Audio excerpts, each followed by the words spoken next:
नमस्कार सर। नमस्कार सर अपना एक नाम बताइए, नाम परिचय दीजिए सर अपना। मेरा नाम हिमांशु त्यागी है। मैं गांव बिजोली का रहने वाला हूं, मेरठ क्षेत्र से। जी। एजुकेशन बैकग्राउंड क्या है सर आपका? मैंने बीटेक किया हुआ है इलेक्ट्रिकल एंड इलेक्ट्रॉनिक्स इंजीनियरिंग से, और मेरा गेट का एग्ज़ाम भी क्वालिफाइड है। तो सर आपका जो सरकारी नौकरी का जो अनुभव है वो एक बार ज़रा बताइए, ज़रा सफ़र जो है सरकारी नौकरी का। हाँ जी, सरकारी नौकरी का मैंने हरियाणा पानीपत में बिजली बोर्ड में एज ए जेई के तौर पे काम किया है। 1 साल काम किया था मैंने, और 1 साल के बाद में मैंने अपनी वो नौकरी छोड़ दी थी। जी। तो आपको सर ये आइडिया कैसा है, क्यों आप इससे इतना ज़्यादा मोटिवेशन हुए, इंस्पायर हुए कि आपने डक फार्मिंग का डिसीजन लिया? दरअसल में क्या है कि जो हमारा इधर का क्षेत्र है, यहाँ पे लोग बाग पुरानी ही पद्धति पे फार्मिंग करते हैं। ईख और गेहूँ, इन्हीं की फसलों पे ध्यान दिया जाता है। लेकिन किसी का भी कोई भी फार्म ये नहीं सोचता कि फार्मर कि हम अपनी ज़मीन से ज़्यादा पैदावार कैसे लें, ज़्यादा से ज़्यादा कमाई कैसे करें। तो इस चीज़ को ध्यान में रखते हुए कि जिससे किसानों को एक प्रेरणा मिले, और जो हमारी युवा पीढ़ी है उनको एक प्रेरणा मिले, और हम कम से कम ज़मीन में ज़्यादा से ज़्यादा इनकम कैसे लें, इस चीज़ को देखते हुए मैंने ये काम शुरू किया था। जी सर, एक बार अपना फार्म दिखाइए सर। आइए फार्म दिखा।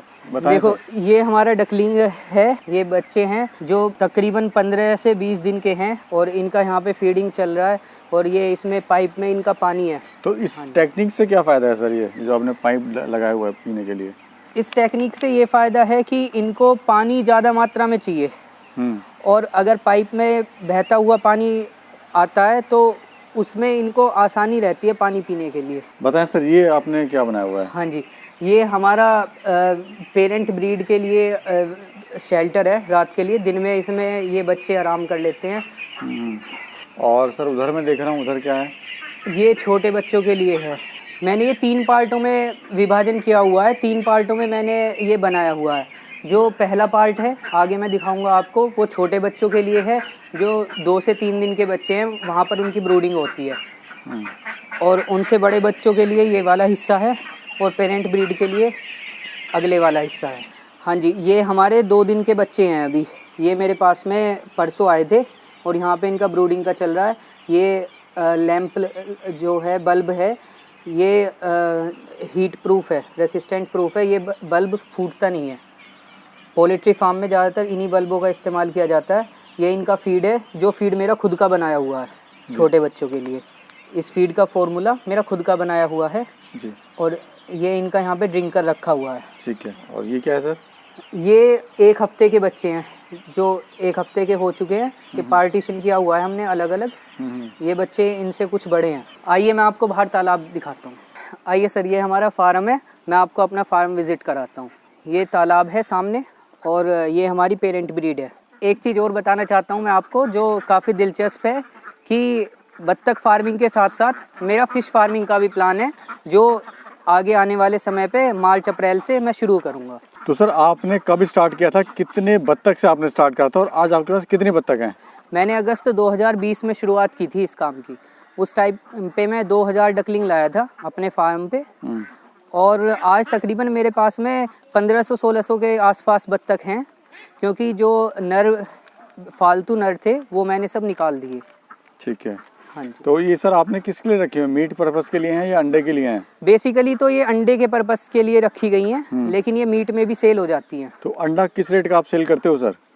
अंडा सीजनल वैल्यू है। अंडा हमारा 7 रुपये से लेकर के और 12 रुपये तक का जाता है जी। दूसरा, इसकी मार्केट की बड़ी समस्या है सर, लोगों को नहीं पता है इसकी मार्केट कहाँ पर है। तो मार्केट कहाँ पे है सर इसकी, ये बड़ा मुद्दा है सर। हाँ जी, आप सही कह रहे हो। मार्केट के लिए मुझसे भी लोगों ने कई बार प्रश्न पूछे हैं। इसकी मार्केट, आप सबसे पहली बात ये है कि अगर आप खुद बनाना चाहो तो इसकी मार्केट खुद भी बना सकते हो। और दूसरी चीज़, इसकी मार्केट अवेलेबल है, ऐसा नहीं है इसकी मार्केट नहीं है। दिल्ली में इसकी मार्केट है, नोएडा में इसकी मार्केट है, और उत्तराखंड में इसकी मार्केट है, प्लस जम्मू एंड कश्मीर में इसकी मार्केट है, और बंगाल, कलकत्ता, नेपाल और बांग्लादेश, इसमें तो इसकी भरमार है मार्केट की। इंडिया में भी है और अदर्स कंट्रीज हैं, उसमें बड़ी डिमांड है। हाँ जी, हाँ जी। अगर मैं आपकी बात करूं, अगर फॉरेन कंट्रीज़ की बात करूं, तो जैसे ऑस्ट्रेलिया है, अमेरिका है, वहाँ पे इसकी काफ़ी अच्छी मात्रा में डिमांड है। तो इस तरह ये बताइए कि अंडा कब देना स्टार्ट करती है, कब तक देती है? अंडा 4.5 महीने में ये देना शुरू कर देती हैं, और तकरीबन 3 साल तक अंडा देती हैं ये। और दिन में कितने बार, 24 घंटे में एक बार अंडा देती है सर, 2 दिन में एक बार देती है क्या? नहीं, 24 घंटे में एक बार अंडा देती है। तो अंडे में क्या प्रॉफिट होता है सर इसका? अंडे में इसका ये प्रॉफिट है कि एक बर्ड दिन में आपका 2 रुपये का खाना खाएगी, और इसका जो अंडा है आप कम से कम 7 रुपये में तो आसानी से सेल कर ही सकते हो। और मैक्सिमम टू मैक्सिमम आप 12 रुपये तक का सेल हो जाता है इसका अंडा जी। जो बड़े साइज का अंडा रहता है 16 प्लस का, बढ़िया क्वालिटी का फ्रेश अंडा, वो 12 रुपये तक का आराम से मार्केट में सेल हो जाता है जी। और सर इसका जो मीट के लिए जाती है पर पीस बिकती है या मीट पर केजी बिकता है? ये दोनों तरह से आप बेच सकते हो, पर केजी में भी बेच सकते हो और पर पीस में भी चला जाता है। तो किस रेट से जाता है सर? ज़्यादातर इसको पर केजी के हिसाब से बेचने में फ़ायदा है। इसका जो रेट है गर्मियों में तो इसका रेट मंदा हो जाता है, 130 रुपये से लेकर के 170 रुपये तक का रेट रहता है इसका, अगर फार्म से गाड़ी लेकर के जाएगी तो। और अगर आप खुद ही भिजवाओगे तो 200 रुपये तक में आप इसे बेच सकते हो जी। सर ये बताइए, अगर कोई भाई डक फार्मिंग स्टार्ट करना चाहता है, उसके पास कम पूंजी है, हाँ जी, बजट इतना नहीं है, तो कैसे स्टार्ट कर सकता है? ये डक फार्मिंग उसी के लिए है जिसके पास में कम पूंजी है, कम इन्वेस्टमेंट करना चाहता है और कम इन्वेस्टमेंट करके अच्छा प्रॉफिट कमाना चाहता है। बस इसमें शर्त यह है कि थोड़ी मेहनत आपको करनी पड़ेगी, बाकी इसमें मार्जिन अच्छा है। तो कितनी डक से उसको स्टार्ट करना चाहिए सर? इसको आप 1000 बत्तखों से शुरुआत कर सकते हो। तो कितना खर्चा आएगा, कितना उसको इससे प्रॉफिट होगा? मैं आपको बताता हूँ। 1000 बत्तख अगर आप लेना चाहते हो, अगर आप अंडे के पर्पज़ से पालना चाहते हो, तो जो क्रॉस ब्रीड है इंडियन रनर और खाकी कैम्बल की, वो सबसे अच्छी रहती है। इसमें आपका जो ये डकलिंग आपको मिलता है वो 50 रुपये से लेकर के 65 रुपये तक का बच्चा आपको इजीली मार्केट में मिल जाएगा। और शुरू में अगर आप 1000 बच्चे लेकर के आए तो आपके तकरीबन, हमने ज़्यादा से ज़्यादा मान लिए 60 या 65 हज़ार रुपये का खर्चा आएगा बच्चे लाने में, डकलिंग लाने में। उसके बाद में जो फीडिंग कॉस्ट आएगी आपकी, फीडिंग कॉस्ट इसकी पर मंथ 30 से 40 हज़ार रुपये के आसपास आएगी। और जब 4 महीने तक इसमें आपका इन्वेस्टमेंट रहेगा, 4 साढ़े 4 महीने का, उसके बाद में 5 महीने से अगर आप 1000 बच्चे लेकर के आए हो तो आपके 600-700 अंडे आने शुरू हो जाएंगे। और 700 अंडे अगर आप 7 रुपये के रेट से भी लगाएं कम से कम, तो इसमें आपका 5000 रुपये के रेट से आपके डेली के अंडे बिकने शुरू हो जाएंगे। तो 5000 इंटू अगर 30 करोगे आप, तो 1.5 लाख रुपए की इसमें पर मंथ आपको इनकम आएगी, जिसमें आप 60,000 रुपये 70,000 रुपये भी अगर खर्चा काट दोगे तो 70-80 हज़ार रुपये की इनकम आप हर महीने कमा सकते हो। अच्छा, अब मैं आपको इनके सबसे अच्छे प्रॉफिट के बारे में, आपको सबसे अच्छी बात ये बताना चाह रहा हूँ कि जब ये अंडा देना बंद कर देती हैं बत्तख, उस टाइम पे भी 3 साल बाद में जब अंडा देना बंद कर देंगी, उस टाइम पे भी अगर आपके पास में 1000 बत्तख बचती हैं तो तब भी ये आपको 2.5 लाख रुपए दे करके जाएंगी। तो उसमें शुरू में आपने 50,000 का इन्वेस्ट करके आप बच्चा लेकर के आए, और जब अंडा देना बंद कर देती हैं उसके बाद भी ये 2.5 लाख रुपए आपको दे करके जा रही हैं। तो आप ये मान के चलिए कि अंडे का प्रॉफिट तो आप फ्री में ले रहे हैं जी। दूसरा, आपके पास ब्रीड कौन सी है सर? ये क्रॉस ब्रीड है हमारे पास में, इंडियन रनर और खाकी कैम्बल। ज़्यादातर लोग सजेस्ट करते हैं खाकी कैम्बल के लिए, एग प्रोडक्शन के लिए। लेकिन मैं एक बात बताना चाहूँगा कि खाकी कैम्बल जो है, खाकी कैम्बल ग्रोथ अच्छी नहीं ले पाता। अगर खाकी कैम्बल प्योर खाकी कैम्बल रहता है तो क्लाइमेटिक कंडीशन जो है वो थोड़ी कूल रहनी चाहिए। कहने का मतलब ये है कि ठंडी के दिनों में तो ठीक है, लेकिन जैसे ही गर्मी का मौसम आएगा तो खाकी कैम्बल में दिक्कतें आ जाती हैं, मोर्टेलिटी की भी समस्या हो जाती है और उनके पर बिल्कुल ख़त्म हो जाते हैं। ये सबसे बड़ी समस्या। तो हिमांशु जी, आपको इससे कितना प्रॉफिट हो जाता है? अगर मैं अपने प्रॉफिट की बात करूँ तो जो मेरी इनकम है महीने की, मेरे पास में 2 लाख के आसपास की इनकम आती है, और जो मेरा प्रॉफिट है नेट, सारा खर्चा काट करके भी मैं आपको बताऊं तो 1 लाख रुपए की नेट प्रॉफिट मेरे पास में आ रहा है जी। दूसरा सर ये बताइए, जो भाई इसको स्टार्ट करना चाहते हैं वो तैयारी कैसे करें? पहले क्या तालाब बनाएं या बच्चा लाएं? कैसे कोई भाई इसको स्टार्ट कर सकता है? नहीं, सबसे पहले तो अपना फार्म डेवलप करना पड़ेगा जी।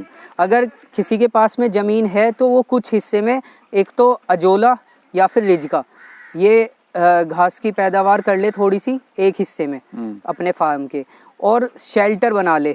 शेल्टर बनाने के बाद में बाउंड्री कर ले, क्योंकि प्रेडेटर का खतरा बहुत रहता है।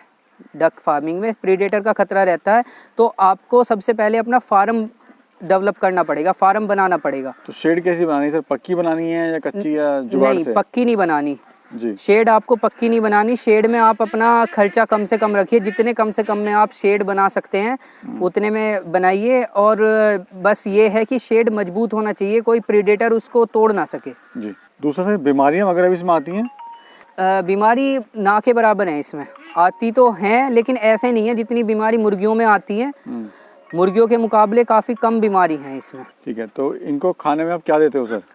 खाने में इनको गेहूँ, चावल, बाजरा, सूखी मुंजी भी ये खा लेती हैं क्योंकि ये ओमनिवोरस पक्षी है। खाने खिलाने के लिए तो आप इन्हें कुछ भी डाल दीजिए, वही खा लेंगी। तो दिन में कितनी बार फीड देते हो सर? दिन में फीड तो इनके सामने हमेशा रहना चाहिए। दिन में मैं बात करूं तो कम से कम अगर 2000 आपके पास में बत्तख हैं तो 1 कुंटल का दाना इन्हें दिन में चाहिएगा। ठीक है, दूसरा सर ये बताइए कि जो भाई को स्टार्ट करना चाहते हैं वो अंडे और बच्चे कहाँ से लें? अगर कोई भी भाई इस काम को शुरू करना चाहता है तो मैं यही कहूँगा कि एक बार जिसने ये फार्म कर रखा है उससे बात कर ले, जानकारी ले ले और उसके बाद में ये काम शुरू करे, क्योंकि मार्केटिंग की समस्या आती है लोगों को इस काम को करने के बाद में, क्योंकि ये इधर की तरफ नया है। और इसमें प्लस पॉइंट ये है कि कोई चीज़ अगर नई है तो आप ये मान करके चलिए कि वो चीज़ आपके पास में है, वो सिर्फ आपके पास में, और अगर आपने उसकी डिमांड बढ़ा दी तो जो भी कोई खरीदेगा वो आपसे खरीदेगा और आप उसमें अपना मनचाहा प्रॉफिट निकाल सकते हैं। तो आपका फ्यूचर प्लान क्या है सर? फ्यूचर प्लान मेरा ये है कि डक फार्मिंग के साथ साथ में मैं फ़िश फार्मिंग भी शुरू करूँगा, और डक और फिश इन दोनों का कॉम्बिनेशन बहुत अच्छा है, डक का और फिश का। तो ये दोनों काम मैं शुरू करूँगा। और फ्यूचर में मेरा ये है कि मैं जो मेरे आसपास के फार्मर हैं जो मुझसे जानकारी लेकर के इस काम को शुरू कर रहे हैं, तो उनके फार्म भी मैं डेवलप करा रहा हूँ और उनका अंडा भी मैं ही उठाऊँगा, और जहाँ जहाँ मेरी सप्लाई है उनका अंडा भी मैं वहीं पर ही लगवाता। एक चीज़ और मैं बताना चाहूँगा कि जो मार्केट में फ़ीड है वो काफ़ी महंगा मिलता है, क्योंकि वो मुर्गियों का दाना है, बत्तखों का फीड इतनी आसानी से मार्केट में अवेलेबल नहीं है। तो कोई भी भाई अगर इसको काम को शुरू करना चाहता है तो वो फीड भी हमसे ले सकता है, जो कि मार्केट से बहुत ही सस्ते रेट में उसको मिल जाएगा। और सर ये बताइए कि फ्यूचर प्लान क्या है इसका डक फार्मिंग का इंडिया में? इंडिया में डक फार्मिंग का काफ़ी अच्छा स्कोप है और इसका फ्यूचर अगर देखा जाए तो बहुत ब्राइट है, क्योंकि इसका जो अंडा है उसमें न्यूट्रिएंट बहुत अच्छी मात्रा में पाए जाते हैं मुर्गियों के मुकाबले। जैसे जैसे लोगों को इसके अंडे के बारे में पता चल रहा है तो वो मुर्गी का अंडा खाना छोड़ रहे हैं और इसका अंडा खाना शुरू कर रहे हैं। सर आप युवा बेरोजगार भाई को क्या संदेश देना चाहते हो? युवा भाइयों को मैं यही कहना चाहता हूँ, अगर आप बेरोजगार हैं और आप ये सोचते हैं कि भाई आपको नौकरी नहीं मिल रही, तो मैं आपको कहता हूँ कि आपके लिए आने वाला टाइम बेहद सुनहरा अवसर है आपके लिए, क्योंकि आप अपना बिजनेस डेवलप कर सकते हैं, आप खुद काम कर सकते हैं जिसमें कि आप खुद और भी लोगों को रोजगार देंगे। मैं ये नहीं कह रहा कि बत्तख फार्मिंग ही करिए, इस टाइम पे इंडिया में बहुत अच्छा स्कोप है फार्मिंग को लेकर के, क्योंकि हमारा जो देश है फार्मिंग हमारे देश में अभी पुराने कंसेप्ट से ही चल रही है। तो जो युवा भाई हैं उनके लिए मैं यही संदेश देना चाहता हूँ कि आप अगर पढ़ लिख लिए हैं, आपके पास में नॉलेज है, स्किल्स है, तो आप इस सेक्टर को भी ऊंचाइयों तक ले जाइए। आप इसमें मैं बताना चाहूँगा कि अगर आपके पास में 2-3 बीघे ज़मीन है तो आप बत्तख पालन कर सकते हैं, आप कड़कनाथ मुर्गे का कर सकते हैं, बटेर पालन कर सकते हैं, आप देसी मुर्गी पालन कर सकते हैं, जिसमें कि काफ़ी अच्छा स्कोप है। और आप गाँव में रह करके अपने गाँव में अपने दोस्तों के साथ में अपने फैमिली के साथ में रह करके ही अच्छा मुनाफा आप कमा सकते हैं। धन्यवाद सर, आपने बहुत महत्वपूर्ण जानकारी दी। धन्यवाद सर। धन्यवाद।